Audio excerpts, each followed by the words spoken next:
요한계시록 1장 9절로부터 20절 말씀입니다.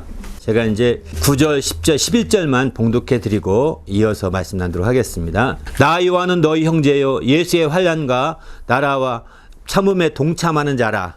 하나님의 말씀과 예수를 증언하였으므로 말미암아 밤모라는 섬에 있었더니 주의 날에 내가 성령에 감동되어 내 뒤에서 나는 나팔 소리와 같은 큰 음성을 들으니 이르되 내가 보는 것을 두루마리에 써서 에베소, 서머나, 버가모, 두아디라, 사데, 빌라델피아, 라오디게아 등 7교회에 보내라 하시기로, 이렇게 말씀입니다. 계속 20절까지 봐야 되는데요. 오늘 간단하게 읽었습니다. 핵심 말씀만 읽었습니다. 오늘은 이제 방어신앙과 덕 9번째 마지막 종합적으로 말씀드립니다. 지난 시간에는 이제 느낌표, 소원과 물음표에 대해서 말씀드렸는데요. 오늘은 이제 감동과 느낌표라는 제목의 말씀으로 나누고자 합니다. 주제는 성령의 감동으로 덕을 세우자, 이런 주제로 말씀드리려고 합니다. 그러면 왜 갑자기 느낌표냐 이렇게 할지 모릅니다. 바로 성경 안의 장식 중에 한 가지 더 있는데 9번째 꼭 좀 언급하고 싶었던 것은 느낌표 화단입니다. 어디에 있느냐면 이 성경 안 우측의 옆집하고 사이에 경계점이 있는 화단이 있습니다. 그게 이제 더덕으로 작은 아치로 해서 쭉 만든 화단인데 느낌표로 만들었습니다. 그래서 가운데 하나 뚝 띄어서 이제 크라운을 씌워놓고 그 마지막 느낌표 점에다가 이렇게 크라운 같이 만들어서 이제 씌워놨는데요. 아무튼 이제 그렇게 해서 만들고서 왜 느낌표를 만들었냐 누가 물어보길래 그냥 전 쉽게 감동을 주고 싶은 교회가 되고 싶다 이렇게 얘기를 했습니다.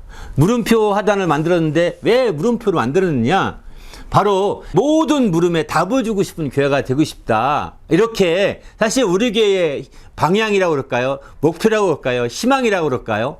이런 것들 때문에 이제 그렇게 얘기하기 시작했었는데 그러다 보니까 자연스럽게 더덕으로 이렇게 만든 장식을 만들게 된 것 같습니다. 지난 시간에 말씀드렸던 거는 바로 물음에 답을 주는 교회가 되려면 이제 지난 시간 말씀드린 것은 주님의 물음에 우리가 답을 할 수 있어야 된다 이 얘기를 드렸습니다. 주님의 질문 앞에 우리가 분명한 답을 말할 수 있는 자가 될 때에 마침내 우리가 그 주님의 답을 통하여서 또 답을 줄 수 있지 않겠습니까? 주님의 답이 없이 주님으로부터 답을 얻지 못하고 우리가 답을 주려고 하면은 인간적인 어떤 꾀밖에 안 나타나지 않는 거죠. 인간적인 어떤 잔꾀만 드러날 수밖에 없는 거죠.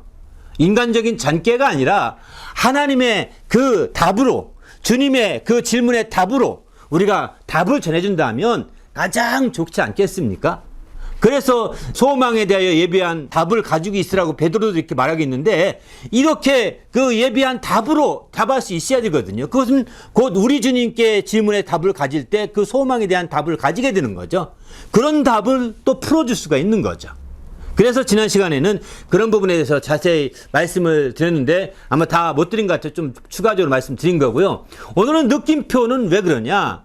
바로 우리가 감동을 주고 싶은데 이 감동은 우리가 알다시피 인간적인 어떤 좋은 것으로 감동을 줄 수 있습니다. 재물로 감동 줄 수 있습니다. 또 학식으로도 감동을 줄 수 있습니다. 또 여러 가지 지혜로도 감동을 줄 수 있습니다. 인간이 가진 것으로도 많은 감동을 끼칠 수 있죠. 그러나 더 중요한 것은 하나님의 감동을 받아서 감동을 줄 수 있어야 이게 참된 감동이라는 것이죠.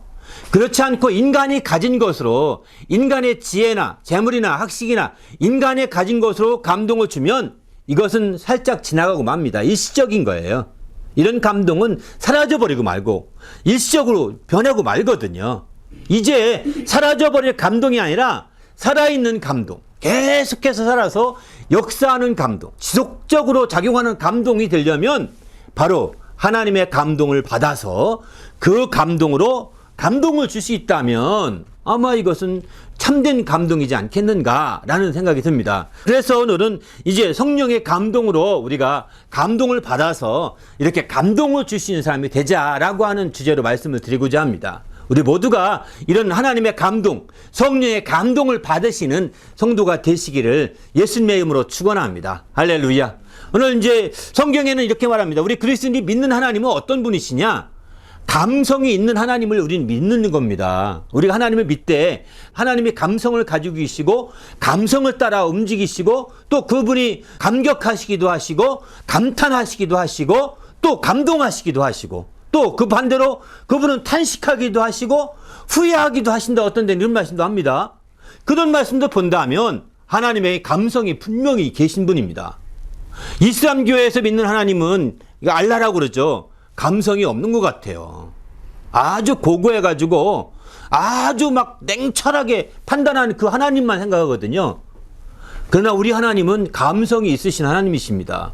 그렇기 때문에 우리가 하나님 앞에 나갈 때에 우리의 감성을 가지고 나가야 되는 거예요. 법조만 가지고 가게 되면 바르지 않을 수 있습니다. 다시 말해서 말씀 구절만 의지하고 가게 되면 바르지 않을 수가 있는 거, 온전치 못할 수 있는 거죠.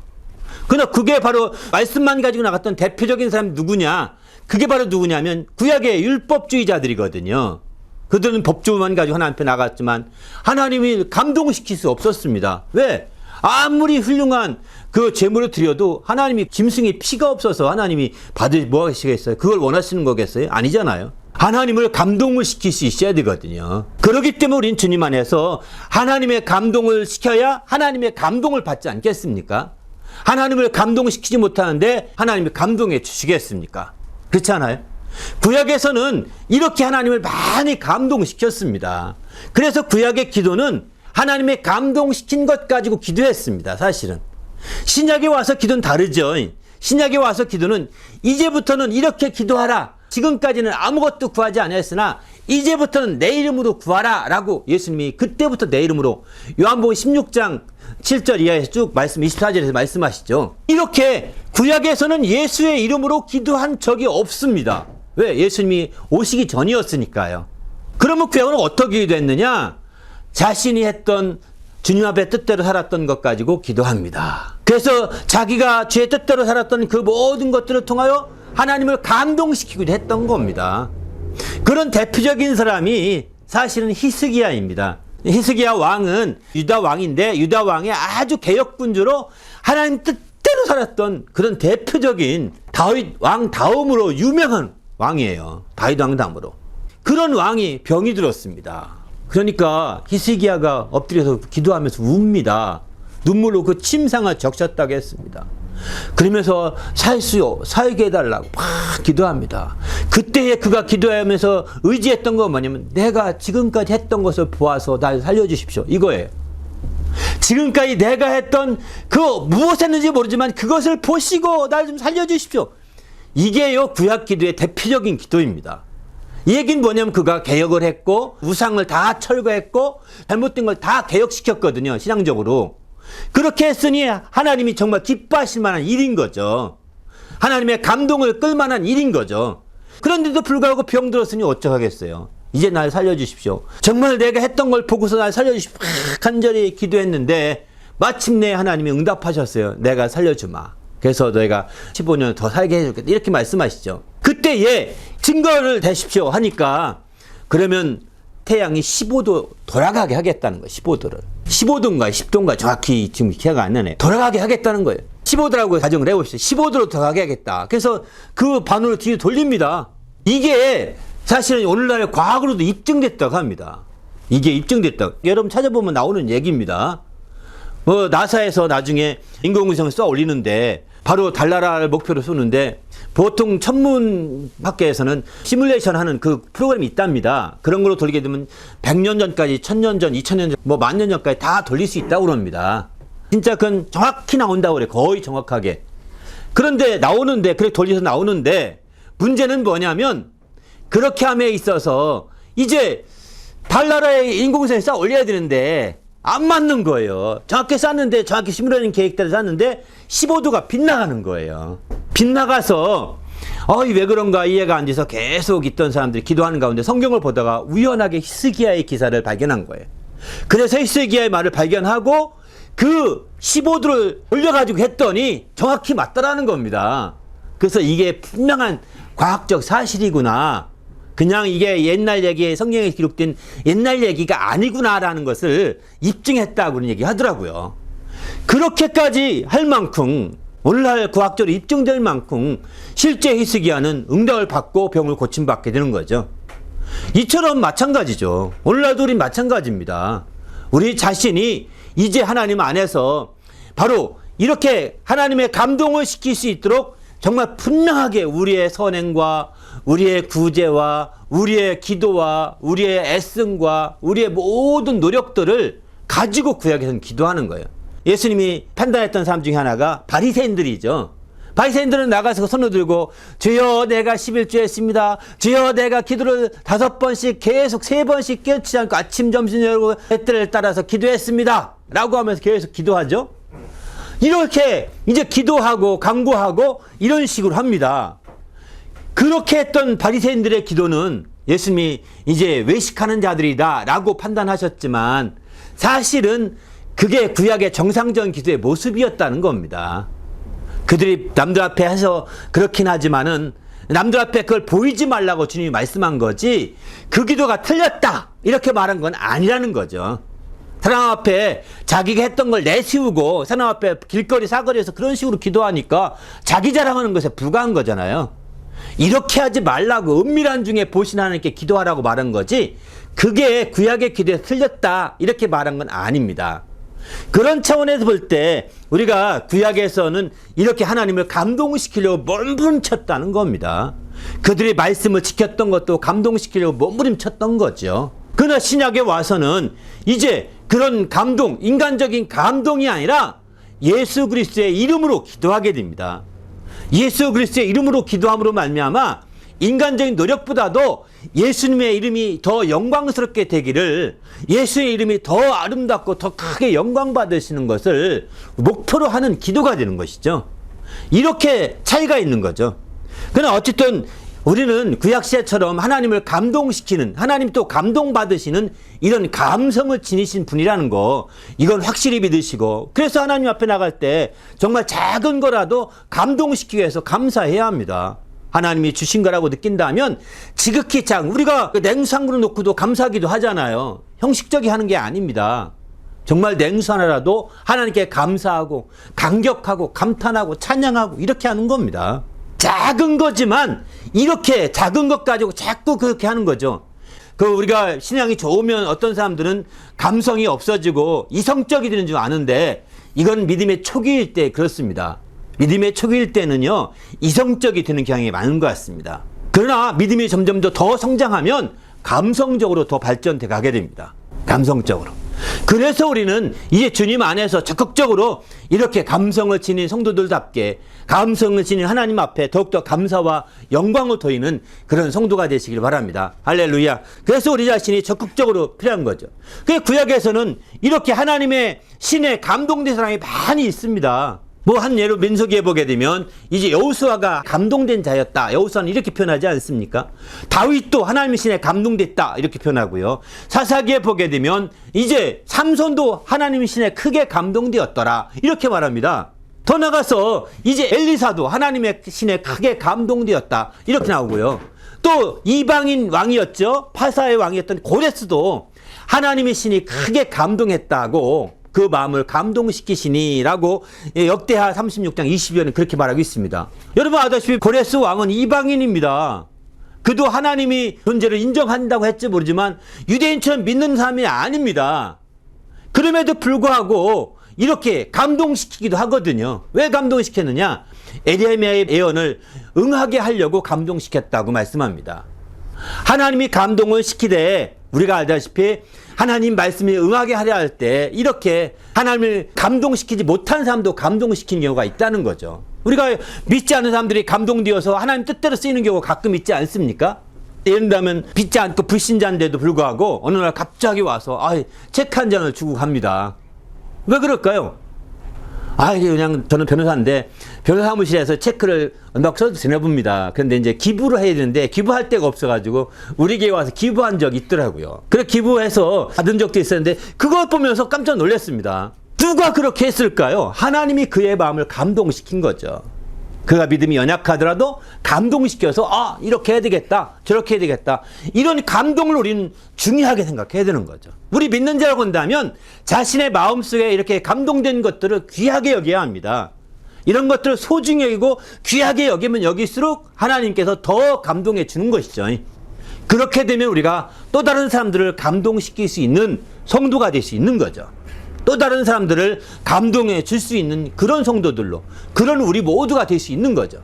우리도 이제 하나님의 감동을 받아서 이렇게 하나님 앞에 귀하게 쓰이길 바랍니다. 할렐루야. 그러면 신약에 와서는 어떻게 감동이 되냐? 신약에 와서 감동이라는 단어를 저는 쭉 찾아보니까 대부분이 성령에 감동되었다 이런 표현이 대부분이 나옵니다. 그리고 하나님의 감동이라는 표현이 한 번 나오고 성령의 감동으로 주로 쓰여지고 있습니다. 바로 주로 신약에서는 성령에 감동되는 거죠. 구약에서는 하나님의 감동되었다, 하나님의 신에게 감동되었다, 하나님의 영에 감동되었다 이런 표현이 많이 나오는 반면에 신약에서는 성령에 감동되었다라고 표현을 합니다. 그런데 그 감동됐다라고 하지만 이때 사용하는 영어 성경을 쭉 읽다 보니까 특징이 다르더라고요. 바로 구약에서 감동된다고 할 때는 업이나 또 upon 이런 단어들을 전체로 쓰게 됩니다. 반면에 신약에서는 성령에 감동됐다고 할 때 감동은 in이나 by를 쓰게 됩니다. 전치사를. 그 내용이 큰 차이가 있다고 느꼈습니다. 이게 무슨 차이냐면 바로 구약에서의 감동은 위에서부터 역사하는 거라는 거예요. 강제적이라고 그럴까요? 하나님이 권위로 역사하는 것이죠. 반면에 신약에서는 우리 안에서 인이죠. 혹은 하나님이 주도적으로 역사하는 것을 의미하게 되는 거죠. 우리 안에서 그분이 주관해 가시는 분이심을 나타내고 있는 거죠. 이렇게 이제 바로 신약에 와서는 성령의 큰 감동을 받아 살게 되는 거죠. 왜 그러면 성령의 감동이 필요할까요? 바로 성령의 감동은 예수의 이름으로 성령이 오신다고 말씀하셨거든요. 내 이름으로 보내실 성령 이렇게 말씀하셨기 때문에 신약에 와서는 이런 성령의 감동을 얻기 위해서는 예수의 이름으로 기도하는 것이 굉장히 중요합니다. 주님께서는 그래서 내 이름으로 기도하라고 말씀하셨고 주님이 또 성령을 기다리라고 말씀하신 이후에 그들이 했던 것은 오직 예수 이름으로 기도하기를 힘썼더라라고 사도행전 1장 14절에 이렇게 말씀하고 있습니다. 이런 점에서 볼 때 예수의 이름으로 기도할 때 성령이 크게 감동할 수가 있는 거죠. 그럴 때 성령이 우리 안에 역사하시고 마침내 크게 주도해가는 거예요. 얼마큼까지 하느냐? 바로 마가복음 1장 12절 보게 되면 성령이 예수를 광야로 몰아내신지라 이렇게 표현합니다. 성령이 예수를 광야로 몰아내셨다. 여기 몰아내셨다는 표현의 영어 단어는 드라이브 했다는 뜻입니다. 바로 예수님을 밖으로 드라이브 아웃 했다라고 이렇게 표현하거든요. 바로 예수님을 운전해 주신 거죠. 예수님이 직접 운전하지 아니고 정말 그 길을 확실하게 성령이 동반해 주신 거죠. 이렇게 하신 것 같이 성령의 감동이 단순한 감동으로 끝나지 아니하고 우리를 위하여 드라이브까지 해주신다는 겁니다. 우리를 드라이브해서 정말 그 모든 걸 다 이루도록 역사하신다라는 것을 나타내주고 있는 거죠. 그만큼 성령이 바로 주도적으로 바이 더 스피릿 이렇게 표현하는데 주도적으로 역사하고 있음을 표현하고 있습니다. 성령에 의해서. 그만큼 우리 자신이 성령에 감동된다면 이렇게 예수님처럼 성령이 드라이브 해주는 것을 경험할 수 있게 됩니다. 우리 모두도 정말 예수님처럼 성령이 드라이브 해줄 때 우리는 성령의 감동을 받아서 마침내 또 다른 사람을 감동시킬 수 있는 거죠. 성령의 감동을 받게 되면 또 사람을 감동시키는 데 충분히 가능한 거예요. 그러나 우리 인간의 것으로는 그런 감동에 한계가 있다는 것입니다. 우린 모두 주님 안에서 이런 성령의 감동을 충만히 받아서 이제 정말 또 다른 영혼들을 감동시키기에 충분한 성도가 되시기를 예수님의 이름으로 축원합니다. 할렐루야. 더 나가서 오늘 본문에 보게 되면 이런 말하죠. 주의 날에 내가 성령에 감동되어. 그러면 성령에 감동되기 위해서는 어떻게 해야 되느냐? 주의 날을 우리 소중히 여기게 되었다는 거예요. 주의 날은 무슨 얘기냐면 주님이 부활하신 날을 그렇게 말하게 됩니다. 왜냐하면 성령으로 말미암아 부활하셨기 때문이죠. 성령으로 말미암아 부활하신 부활의 날을 소중히 여길 때 성령은 예수를 증언하러 오셨다고 했거든요. 이 부활을 증언하시는 성령이시기 때문에 이 주님의 부활의 날을 소중히 여길 때 성령께서 더 크게 감동해 주시는 거죠. 오늘 본문도 보게 되면 주의 날에 내가 성령에 감동되어 큰 음성을 들으니 이렇게 표현합니다. 성령에 감동되어 음성을 들을 수 있을 만큼 돼야 된다는 겁니다. 그렇게 해서 들으니 이제 두루마리에 써서 에베소부터 시작해서 7개 교회에 전해라 이렇게 말합니다. 보내라고요. 그런데 이 7개 교회에 전에는 그 모든 내용에 공통점이 하나 있습니다. 그건 뭐냐면 귀 있는 자는 성령이 교회들에게 하신 말씀을 들을지어다 이것입니다. 귀 있는 자는 성령이 교회들에게 하신 말씀을 들을지어다. 성령이 감동되어서 전하는 거죠. 오늘날 지금도 성령의 교회들에게 하신 말씀을 들을 수 있어야 합니다. 주일날에 여러분 모여서 예배하고 또 성경 공부하고 말씀을 나누고 하는 이런 모든 것들을 통해서 주의 음성을 들을 수 있어야 되는 거죠. 그 성령이 교회들에게 하신 말씀을 들을 수 있는 귀가 있어야 되는 거죠. 들을 기가 없으면 안 되는 겁니다. 바로 7개의 공통점으로 있는 말씀입니다. 그 귀는 성령이 감동되어야 들을 수 있게 됩니다. 성령이 어떻게 감동되느냐? 정말 성령이 역사해 주도록 간절히 기도해야 되는 거죠. 성령이 감동될수록 기도하는 거죠. 기도만큼 더 사모하는 것이 없고 기도만큼 더 성령의 역사를 환영하는 것이 없는 거거든요. 이렇게 기도해서 사모하고 환영할 때 성령께서 크게 역사하시게 되고 감동하셔서 들을 기가 있게 되고, 그러면 그 말씀을 통해서 우리가 이기게 되는 거죠. 이렇게 이길 때 우리는 방어신앙을 성공으로 이끌 수 있게 됩니다. 그리고 마침내는 그런 이긴 자들에 의하여 덕을 끼치시지 않겠습니까? 우리 모두도 이제 이렇게 정말 성령의 감동을 받아서 온전히 승리하고 더 나아가서는 덕을 끼치는 주님의 성도가 되시기를 예수님의 이름으로 축원합니다. 할렐루야. 함께 기도하다 하나님, 내가 성령의 감동을 받고 하나님의 감동을 받아 사는 자가 되게 달라고. 세상의 감동을 받으면 세상으로부터 좋아할지 모르지만 하나님과 점점점 멀어지게 됩니다. 그러나 하나님의 감동을 받으면, 성령의 감동을 받으면 하나님이 더 기쁘시게 여러분을 감격하시고 감동하셔서 더 놀랍게 역사해 주십니다. 우리 모두가 하나님의 감동을 받고 성령의 감동을 받아서 방어신앙을 성공하고 덕을 끼치는 성도가 될 수 있도록 인도해 달라고 간절히 합성해서 기도하겠습니다.